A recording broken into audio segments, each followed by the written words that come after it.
আপনাদের নারায়ণগঞ্জে এক নেতা বলেছিল খেলা হবে, খেলা হবে, আমরা খেলতে এসেছি।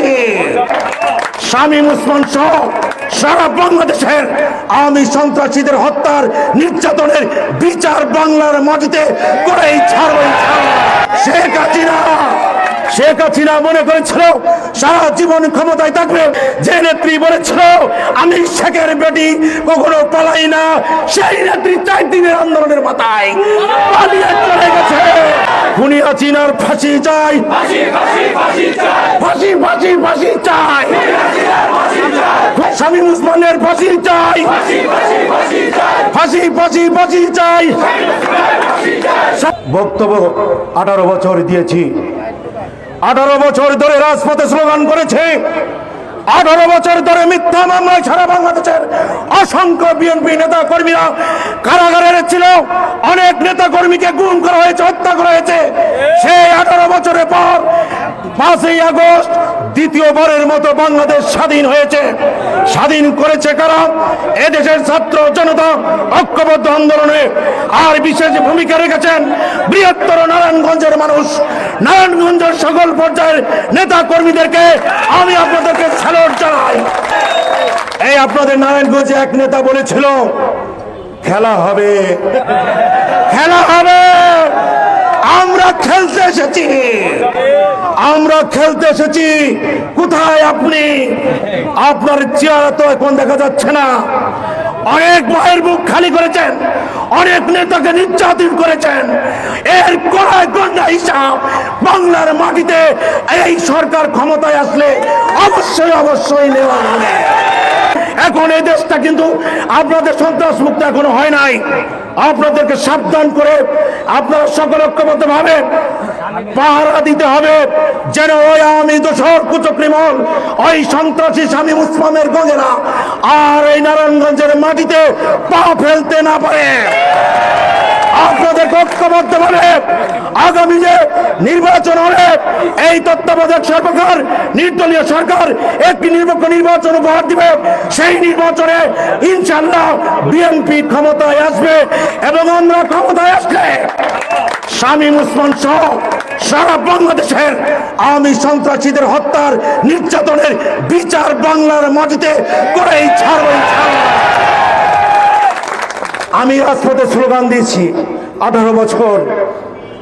আমার বাপ মৃত্যুর কোলে হাসপাতালে যখন কাতরাচ্ছিল, আমি তার সন্তান হয়ে আমার বাপকে হাসপাতালে দেখতে যেতে পারি নাই।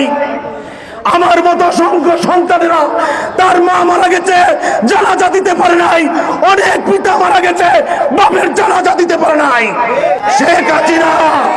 শেখ হাসিনা মনে করেছিল সারা জীবন ক্ষমতায় থাকবে। আমার দেশনেত্রী বেগম খালেদা জিয়া আমাদেরকে থুয়ে, বাংলাদেশের মানুষকে থুয়ে পালিয়ে যায় না। তারেক রহমানকে নির্যাতন করেছে, আরাফাত রহমানকে মেরে ফেলেছে।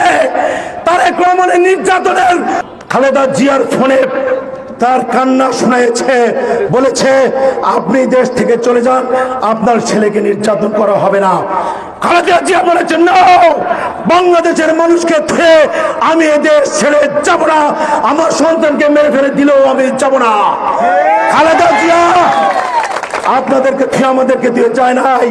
3 দিন 4 দিন ছাত্র জনতার আন্দোলনের কাছে যে নেত্রী বলেছিল আমি শেখের বেটি কখনো পালাই না, সেই নেত্রী 4 দিনের আন্দোলনের মাথায় পালিয়ে চলে গেছে।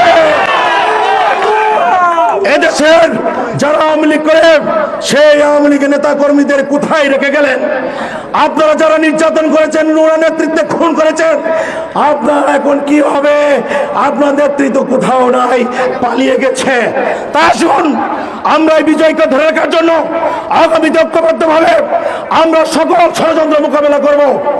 আপনারা সকলে শেষবারের মতো আরেকটি স্লোগান দিবেন, সকলে উত্তর দিবেন ফাঁসি ফাঁসি ফাঁসি চাই, খুনি হাসিনার ফাঁসি চাই, খুনি হাসিনার ফাঁসি চাই, ফাঁসি ফাঁসি ফাঁসি চাই, খুনি হাসিনার ফাঁসি চাই, শামীম ওসমানের ফাঁসি চাই, ফাঁসি ফাঁসি ফাঁসি চাই।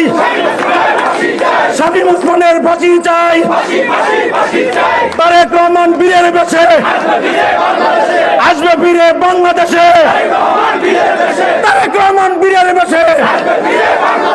এই বাংলাদেশে কোন নেত্রী আছে? ওই কোন সে নেত্রী?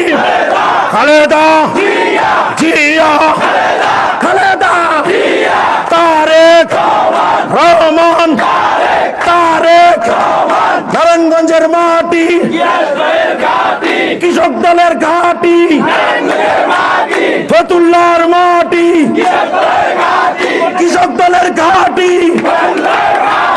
ধন্যবাদ, ধন্যবাদ।